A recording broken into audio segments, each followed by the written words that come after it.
Doctor صاحب آپ سے اس موضوع پر گفتگو کا آغاز کر لیا جائے تو سب سے پہلے بتا دیں اہل خانہ کے حقوق کیا ہیں، اور جیسے میں بھی کہہ رہی تھی کہ ہر رشتے کو اللہ تعالیٰ نے کسی ضرورت کے تحت اور کسی حکمت کے تحت بنایا ہے، تو ہمارے ایک دوسرے پر کیا حقوق و فرائض بنتے ہیں؟ بسم ربی محمد کریم علیہ الصلوۃ والتسلیم۔ سب سے پہلے تو یادآوری کا شکریہ، اور آج کا عنوان بھی زندگی کے بڑے قریب تر ہے، اور میں یہ سمجھتا ہوں کہ اگر معاشرے کے اندر اہل خانہ کے حقوق اور ذمہ داریاں دونوں کے حوالے سے اگر ایک جسے کہتے ہیں آگہی کا سلسلہ شروع ہو جائے اور لوگ ان دونوں چیزوں کو، حقوق اور فرائض کو سمجھنا شروع ہو جائیں، تو یہ معاشرہ جو ہے ایک بڑی حد تک جو ایک افراتفری کا شکار ہے، اضطراب کا شکار ہے، پریشانی کا شکار ہے، اس سے اس کو نکالا جا سکتا ہے۔ رسول اللہ صلی اللہ علیہ وسلم جو زندگی یہاں ہمارے لیے لے کر آئے، اپنی زندگی کو عملی صورت میں ہم تک پہنچایا، اس پر کام کرنے والے لوگ یہ کہتے ہیں کہ بالخصوص مغربی مفکرین ان کی یہ رائے ہے کہ رسول اللہ صلی اللہ علیہ وسلم نے اپنی تعلیمات کے اندر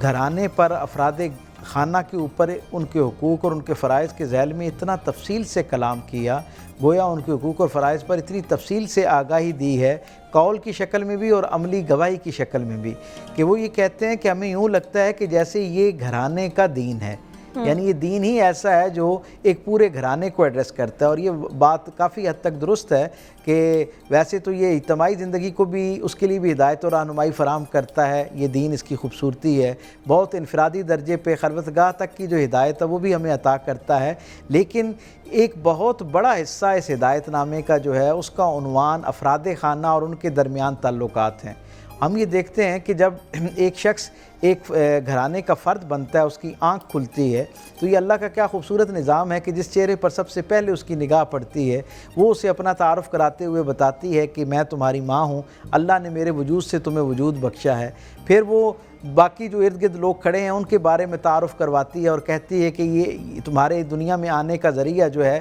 میرے ساتھ ساتھ یہ جو شخص کھڑا ہے اسے باپ کہتے ہیں، اسے یہ وہ عظیم المرتبہ ہستی ہے کہ جس کی رضا کو اللہ کے رسول صلی اللہ علیہ وسلم نے اللہ کی رضا قرار دیا ہے۔ پھر تعارف کروایا جاتا ہے کہ یہ جو تمہارے گرد و پیش چند لوگ اور کھڑے ہیں، جیسے تمہارے دنیا میں آنے کا ذریعہ ہم ہیں اور ہم تمہارے والدین ہیں، بالکل ان سب کی بھی دنیا میں آنے کا سبب ہم ہیں، گویا ہم ہی ان کے والدین ہیں، اور ان کا تمہارے ساتھ بہن بھائیوں والا رشتہ ہے، ان میں سے کچھ تمہاری بہنیں ہیں، کچھ تمہارے بھائی ہیں، اور تم نے اب جس طرح اللہ نے ایک خونی رشتے میں اور ایک نسبی رشتے میں تمہیں ان کے ساتھ اکٹھا کر دیا ہے، تمہارا معاملہ قیامت تک بلکہ جنت تک اسی طرح آپس میں اکٹھا رہنا ہے، اور تم نے ایک دوسرے کے حقوق اور فرائض کو پورا کر کے گویا اللہ کی رضا حاصل کرنی ہے اور پھر اللہ کی جنت جو ہے اس کا حقدار ہونا ہے۔ ہم یہ دیکھتے ہیں کہ یہ جو حقوق و فرائض کے ذیل میں ہمارے ارد گرد وہ سارے رشتے جو ہمارے گھرانے کے اندر ہی ہمارے ارد گرد موجود ہیں،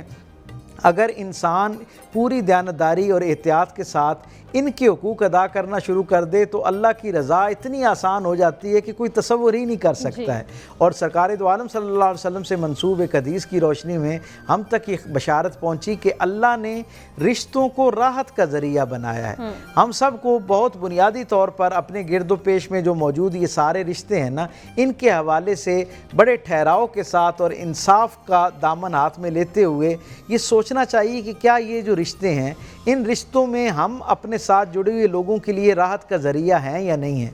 اگر ہم رشتوں میں موجود یہ ساری جو خوبصورتیاں ہمارے ارد گرد آباد ہیں، یہ ساری شخصیات جو ہمارے ساتھ کہیں ماں کی شکل میں، کہیں باپ کی شکل میں، کہیں اولاد کی شکل میں، کہیں زوجین کا ایک دوسرے کے لیے ہونا، یہ سارے رشتے، کیا اس سارے رشتوں کی کہانی کے اندر میرا کردار ان سب کے لیے راحت کا ذریعہ ہے یا نہیں ہے؟ اگر میرا ہونا ان سب کے لیے راحت کا ذریعہ ہے، ان کی زندگیوں میں کسی درجے پہ آسانی لانے کا ذریعہ بن رہا ہے، ان سب کو جب کوئی مشکل درپیش ہوتی ہے رہنمائی کے درجے پر یا عملی طور پر کسی مدد کے حوالے سے، تو کیا ان کے خیال میں مدد کے لیے جو پہلا خوشگوار احساس کسی شخصیت کے حوالے سے آتا ہے، کیا میں وہ ہوں یا نہیں ہوں؟ اگر میں واقعتاً اس خوش نصیب درجے پر ہوں کہ مجھ سے جڑے ہوئے لوگ جو ہیں وہ مجھ سے اپنی بات کرنا، اپنا مسئلہ بیان کرنا، اپنے مسئلے میں رہنمائی لینا، اپنے مسئلے میں عملی کوئی معاونت لینا، اس کے لیے میرا انتخاب کرتے ہوئے خوشی اور راحت کا یعنی احساس لیے ہوئے مجھ تک پہنچتے ہیں تو پھر اس کا مطلب ہے کہ واقعتاً میں ان رشتوں کا حق ادا کرنے کی منزل پہ ہوں، اور یہ پھر یہ رشتوں کی جسے کہتے ہیں نا بجا آوری، اس کا حق ادا کرنا، یہ ایسی عظیم الشان منزل ہے کہ اس سے اللہ کی رضا، اللہ کی خوشنودی کی منزل جو ہے وہ آسان ہو جایا کرتی ہے۔ جی ڈاکٹر صاحب، میرے ذہن میں ایک واقعہ ہے جس میں نبی کریم صلی اللہ علیہ وآلہ وسلم کے پاس ایک شخص جاتا ہے اور اپنے والد کی شکایت لے کر جاتا ہے کہ میرے والد صاحب میرے سے پوچھے بغیر میرے مال میں سے خرچ کرتے ہیں، جس پر نبی کریم صلی اللہ علیہ وآلہ وسلم نے اسے گریبان سے پکڑا اور کہا کہ تم بھی تمہارے باپ کے، تمہارا مال بھی تمہارے باپ کا۔ ایک تو وہ واقعہ بیان کر دیجئے اور اس واقعے سے ہم کیا سبق سیکھتے ہیں؟ سرکار دو عالم صلی اللہ علیہ وسلم کی پوری زندگی جو ہے وہ امت کے لیے ایک تربیت گاہ ہے۔ ہر آن ہر لمحہ ہم جو حضور کی زندگی سے جو ہے وہ روشنی مستعار لے سکتے ہیں، اپنی زندگی کو روشن کر سکتے ہیں۔ جس واقعے کی طرف آپ نے اشارہ کیا، سرکار دو عالم کے ایک صحابی ہیں، وہ سفر پر جانے کا ارادہ رکھتے ہیں، تجارت کرتے تھے، جاتے وقت انہوں نے کچھ رقم جو ہے وہ اپنے والد کے ذمے کی، ان کے حوالے کی اور خود سفر پر چلے گئے۔ جب واپس آئے تو انہوں نے اپنے والد سے دوبارہ ضرورت کے لیے پیسے پوچھے کہ جو میں نے رقم دی تھی اس میں سے کچھ خرچ تو نہیں کر دیا۔ تو جب واپس لوٹانے کا وقت آیا تو ان کے والد انہوں نے بتایا کہ اس میں سے کچھ مال جو ہے وہ میں نے اپنی ضرورت پر خرچ کر لیا ہے۔ تو جب انہوں نے یہ دیکھا کہ مال جو ہے جتنا میں دے کے گیا تھا اس سے کم ہے،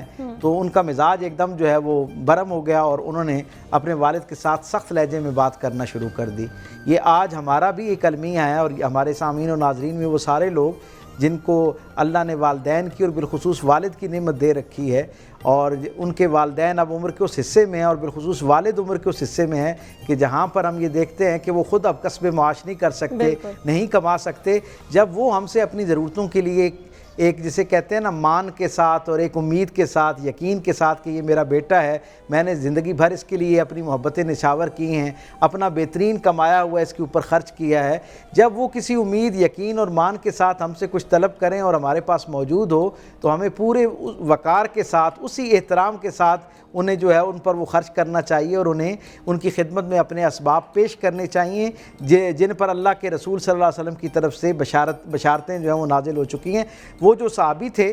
جب جلال میں آ کے انہوں نے اپنے والد کے ساتھ ترش روئی کا رویہ اختیار کیا تو والدین کا دل بڑا حساس ہوتا ہے، ان کے دل کے اوپر وہ بات بڑی گراں گزری، ان کی آنکھوں سے جو ہے وہ آنسو جاری ہو گئے، اور انہوں نے کیونکہ عرب تھے اور عربوں کا یہ طریقہ تھا کہ وہ خوشی میں بھی اظہار کے لیے شعر کا ذریعہ اپنایا کرتے تھے، اور جب دکھ ہوتا تھا تب بھی شعر کا ذریعہ اپناتے تھے۔ انہوں نے کچھ اشعار کہے اور اس دکھ کے اندر کہ میں نے اس کو بچپن میں کیسے پالا، کس مشقت سے، اور آج جب اسے توانائی مل گئی ہے، یہ جب کمزور تھا تو میں نے اس کو کس محبت کے ساتھ توانائی فراہم کی،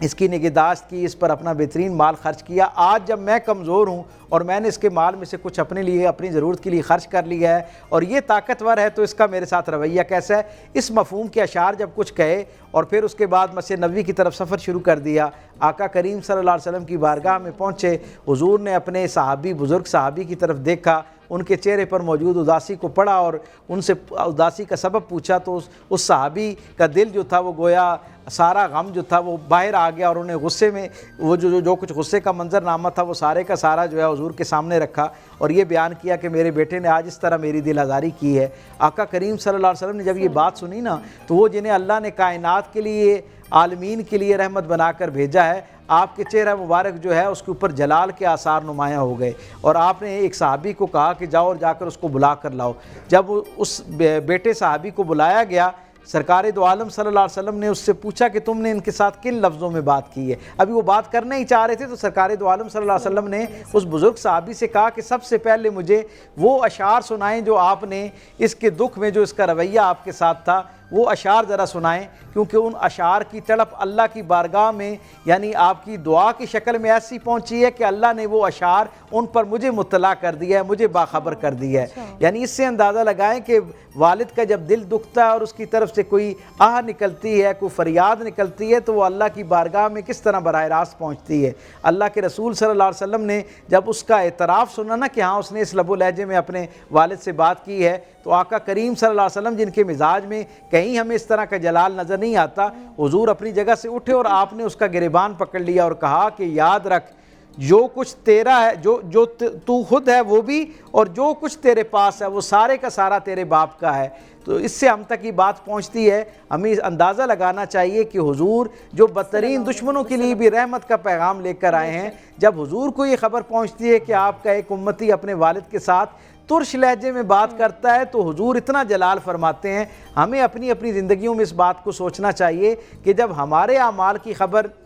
ہمارے اعمال کی رپورٹ، اس پر اطلاع میرے اور آپ کے کریم رسول تک پہنچے گی تو ان کو کتنا اس کے اوپر ناراضگی کا ان کا اظہار ہوگا، اور کتنا ان کو اس پر جلال آئے گا، جب میں ساری تعلیمات سمجھنے جاننے کے باوجود اپنے والدین کے ساتھ محض اس لیے جسے کہتے ہیں نامناسب رویہ اختیار کرتا ہوں کہ اب میں زندگی میں ان سے کچھ پانے کی منزل پہ نہیں ہوں۔ جب مجھے ان کو کچھ ان کی خدمت کے لیے دینے کا مرحلہ آتا ہے تو میرے سارے جو تقاضے ہیں دنیاوی اور ضرورتیں وہ میرے سامنے کھڑی ہو جاتی ہیں، اور ایک پرائرٹی لسٹ کے اندر یعنی وہ ایک کہیں 5ویں 7ویں درجے پہ آنا شروع ہو جاتے ہیں۔ اللہ کے رسول صلی اللہ علیہ وسلم نے ہمیں ترجیحات کی ایک لسٹ بھی بنا کے دی ہے۔ حضور نے فرمایا کہ مرد کے اوپر سب سے پہلا حق اس کی ماں کا ہے، اور